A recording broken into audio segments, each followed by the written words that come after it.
Hello everybody, today back again with another video. Now we're talking business, guys. Now we're talking business. Roger Federer, like we are used to see him completely destroying Richard Qasquet. Maybe destroying is a little exaggerating, but he for sure steamrolled him 6-4, 6-1. No, I'm sorry, 6-4, 7-6, 6-4. Yeah. The first set was a little close. Roger was a little in trouble. He saved 3 breakpoint opportunities in that first set. And he had only 1 breakpoint opportunity himself. He converted in that one, which was really good. And then in the second set, he was much better. 2 break-up serve for Rogers and won that second set 6-1. Played really clinical tennis. And the tiebreak, I must say, the tiebreak that he played in the first set, from the tiebreak and forward, it was like seeing Roger from his old days, guys, from his glory days, from his prime days, call it what you want. He just destroyed Richard Qasquet in that tiebreak 7-1.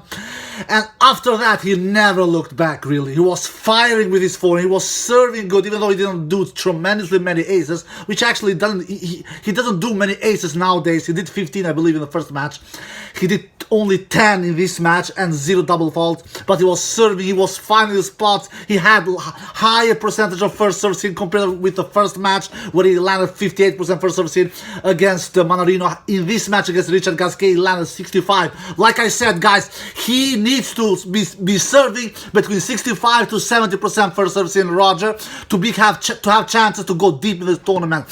And he needs to raise his level. It was like he was watching my video. It was like he was watching my video. He raised his level. He served better. He served higher percentage of first serve in. 65% first service in. Won 84% behind those first serves in. 84, which is great. Which is much better than the first match. In the first match, he won 74% behind his first serves. Now, 10% better. 84. And points winning behind second serves, he won 61. So also good number to win. No, not 61. I'm sorry, 58%. He won 58% behind the second serve, which is okay. It is good. If you're over 50%, it is good. It is not tremendously, but it is good. In the first match, he actually won more points behind second serves against Manarino. He won 61% against Manarino behind his second serves. But in this match against Richard Qasquet, he won much more behind first serves, 84%. Compare that with when he faced Manarino, where he won only 74% behind his first serves. So all in all, a much better Roger Federer, guys. He fight 50 winners, which is great. It is really great, 50 winners. He did 53 against Manarino, but the big difference here was Roger did only 26 unforced errors against Manarino. Only 26 unforced. I'm sorry, not against Manarino, against Richard Qasquet. Only 26 unforced errors against Richard Qasquet. Compare that with against Manarino, 45. So he does 19 less unforced errors against Richard Qasquet. Compare that with Manarino, where he did 45 unforced errors. Roger was hitting the ball much better in this match against Richard Qasquet. He was hitting the ball much more cleanly. He was firing with his forehand. He was moving better. It was probably a great mode level Roger Federer we saw. Not a beast mode level, for sure. Not a beast mode level. I still believe he should be a little better at the net. He was not tremendously unbelievable at the net. I believe he won 64% of the points at the net, which is not tremendously.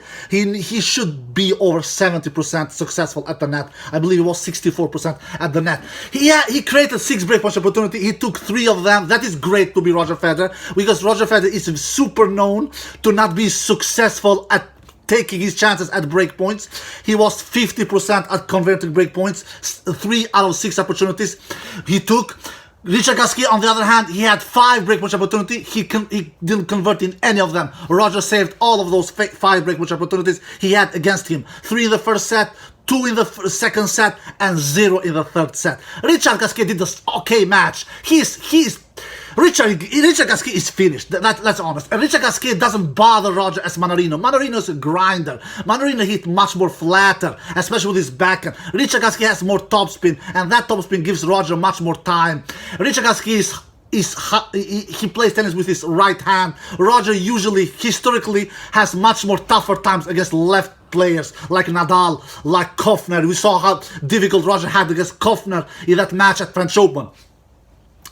So now Roger will face another lefty player in Cam Norrie. But in the third round, I favor Roger. If Roger keeps on this level, Roger will go deep, guys.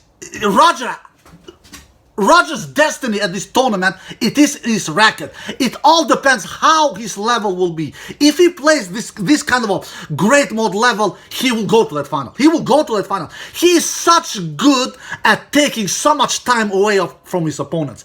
He is tremendously good of taking so much time away from his opponents. They feel stressed. They feel that hesitated on the court. And because Roger takes the ball so early, he plays such fast tennis with his first strike tennis, with his ultra aggressive tennis, and when things are working, that's why I call him the magician. When things works for him, it is so beautiful to watch. It is just so magical to watch, really. But when things doesn't work, when he sprays arrows, then it is ugly to watch. But in this match against Roger Qasquet, he didn't spray many arrows. He did, like I said, 26 on-first arrows and 50 winners. He does 24 winners. He does 24 more winners than on-first arrows. Richard Qasquet, on the other hand, he did 23 on-first arrows, 20 winners. So he couldn't hit through Roger Federer so much. He was not doing so many winners. Richard Qasquet served 57% first serves in, which is okay. He need to be over 60 to trouble Roger. He won 65% behind his first serves in, and won 65% behind his first serves in. Yes, and 65% yes, and behind the second serves, I believe he won 44% behind the second serves, yes, something like that. So all in all, Roger was much better playing Richard Qasquet. Richard Qasquet didn't stand a chance in this match.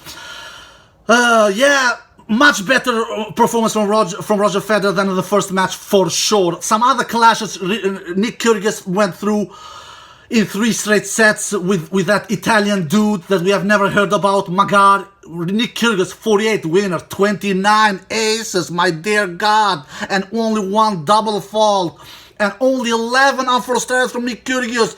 Nick Kyrgios, I said yesterday that Nick Kyrgios will probably lose against Felix Aliassime if Felix comes to that third round, which I believe he will do. I believe he will beat the Mikael Ymer. I believe, but you never know. But I will favor Nick in this mode. Nick with this big serving, 29 aces for my dear God, 48 winners and only 11 unforced errors. That is scary stuff. He will defeat Felix as well with this kind of a level. He will defeat Felix. Nick Kyrgios, he is steamrolling after winning his first match in a 5-set epic battle against Hugo Humbert. In the second round, he was never in trouble. And now in the third round, he will face most likely Felix Aliassime if Felix Aliassime comes through Mikael Ymer, which I believe he will do. I think Nick Kyrgios will defeat Felix. So Felix Aliassime, with that level, it's scary, man. It's scary. He has such high level. The thing with Felix is that he is so inconsistent. You never know where you have him. Some other matches, Medvedev came through in straight sets, did only 12 unforced errors and 20 winners. Not so many winners, but not so many unforced errors. And now Medvedev will face Marin Cilic, my dark horse, one of my dark horses before the tournament started. I think Medvedev will come through there, man. You never know. Marin Cilic is a bit dangerous dark horse, but Marin Cilic, he did 53 unforced errors in his second round match and 60 winners. Yeah, he does 7 more winners than unforced errors, but still, to do 53 unforced errors, that is a lot. And if you do that many unforced errors against Daniil Medvedev, he will make you pay. Daniil Medvedev is a ball machine from the baseline. He doesn't beat himself. You need to beat him. So I think that, of course, that third round clash between Cilic and Medvedev can go either way. Of course, Cilic is really dangerous, especially on grass, but I think that Medvedev will be too solid, too consistent for Cilic to handle. I think Medvedev will squeeze a lot of unforced errors from Marin Cilic, so I think Medvedev will be the stronger one in that third round clash between Cilic and Medvedev. But you never know, guys, you never know. Exciting times ahead of us, guys. exciting matches ahead of us. Let's see what happens. I'm so excited. I hope you enjoyed this video, guys. If you did, give it a thumbs up, subscribe, and see you next time. Peace!